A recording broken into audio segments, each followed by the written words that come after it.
Hello guys, England vs India third test India அணி தோல்விக்கான காரணங்கள் என்னென்ன அப்படின்னு தான் நம்ம பார்க்க போகிறோம். நம்பர் 1, ஃபர்ஸ்ட் இன்னிங்ஸில் அந்த மிகப்பெரிய ரன் அவுட், ரிசர்வ் பண்ணிட்டு ரன் அவுட் நல்லா போயிட்டு இருந்துச்சு மேட்ச். ஒரு பக்கம் கேஎல் ராகுல் சூப்பராக அடிக்க, ரிசர்வ் பண்ணிட்டு வர பால்ல 6-4 விளாச செமையாக ரன்னும் போயிட்டு இருந்துச்சு, செமையாக வந்துட்டு இருந்துச்சு. அப்போ அன்னெசரியாக ரன் அவுட், அந்த ரன் அவுட் தான் நம்ம வந்து லீட் எடுக்க முடியாமல் போச்சு. ரெண்டு டீமும் ஒரே ரன்னில் தான் முடிச்சிருந்தோம் ஃபர்ஸ்ட் இன்னிங்ஸ் பொறுத்த வரைக்கும். கொஞ்சம் எக்ஸ்ட்ராவும் நம்ம அடிக்க முடியாமல் போனதுக்கு அந்த ரன் அவுட் காரணம். நெக்ஸ்ட்டு கேஎல் ராகுல் அந்த செஞ்சுரி போட்டதுக்கு அப்புறம் லூஸா ஆடி உடனே அவுட் ஆகிட்டாரு. அது கொஞ்சம் நின்றுருந்தா கொஞ்சம் அதிகமாக போயிருக்கலாம். இந்த மாதிரி ஃபஸ்ட் இன்னிங்ஸில் 2 பேட்டிங் பொறுத்த வரைக்கும். பவுலிங்கில் நமக்கு லக்கு கிடையாது.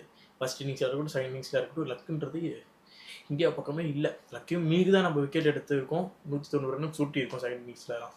ஏன்னா பும்ரா அப்படி இப்படி போடுறாரு. எட்ஜ் வாங்கி 4 போகுது, எட்ஜ் வாங்கி கீப்பர் கிட்ட போக மாட்டேங்குது, ஸ்டெம்பில் பட மாட்டேங்குது, எல்பிடபிள்யூ ஆனால் ஓவர் பவுன்ஸ் ஆகுது. ஏன்னா பும்ராக்கு மட்டும் அப்படி ஆகுது. இங்கிலாந்து போட்டால் இல்லை எல்பிடபிள்யூ விக்கெட் அப்படி இப்படின்னு ஆகுது. என்ன வாங்க இது? இந்தியா அன்றைக்கி அந்த லக்குன்றது ஒன்று இல்லை. முக்கியம் பும்ராக்கு அந்த லக்குன்றது இல்லை. அதே தான் செகண்ட் இன்னிங்ஸில் பேட்டிங் ஆடும்போது நிறையா சொதப்பணும். ஜெய்ஸ்வால் அன்னெசரி ஷார்ட் ஆடி அவுட் ஆனார். கருண் நாயர் ஷார்ட்டே ஆடாமல் அவுட் ஆனார். கில்லு ப்ரெஷரில் அவுட் ஆனார். இப்போ நைட் வச்சோம்னா ஆகாஷ் தீபா இருக்கணும். அப்போ எனக்கு இப்போ என்ன தோணுது அப்படின்னா, தில்லுக்கு தொட்டா ரிசர்வ் பண்ணிட்டு இறக்கி விட்டுருந்துருக்கலாம். நைட் வாட்ச் பண்ண ஆகாஷ் தீபா இறக்காமல் தில்லுக்கு தொட்டா ரிசர்வ் பண்ணிட்டு இறக்கி விட்டுருக்கலாம். ரிசர்வ் பண்ணிட்டு 9 இருந்தாலும் அடிச்சாரு.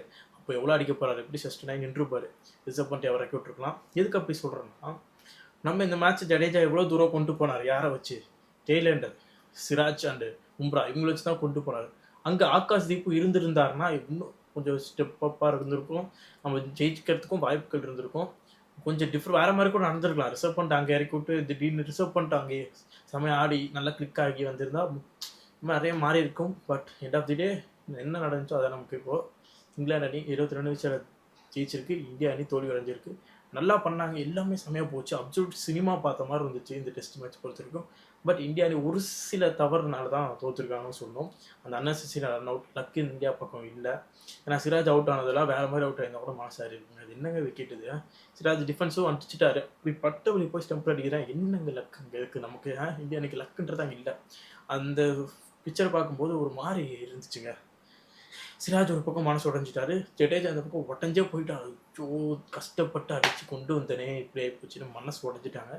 ஓல் இந்தியன் ஃபேன்ஸுமே வந்து மனசு உடஞ்சி தான் போயிருப்பாங்க. அந்த ஒரு மூமெண்ட், ஹார்ட் பிரேக்கிங் மூமெண்ட். என்ன பண்ணுறது? ஒரு சில தவறுகள் பண்ணி திருத்தி வருவோம் அடுத்த டெஸ்ட் மேட்ச்ன்றதை சொல்லிக்கிறேன். 4th டெஸ்ட் மேட்ச் டிசைடராக இருக்கும். ஒன்று இங்கிலாந்து ஜெயிக்க போது, ஒன்று இந்தியா ஜெயிக்க போகுது. யாருன்றது நீங்கள் கமெண்ட் பாக்ஸில் சொல்லுங்கள். ஓகே.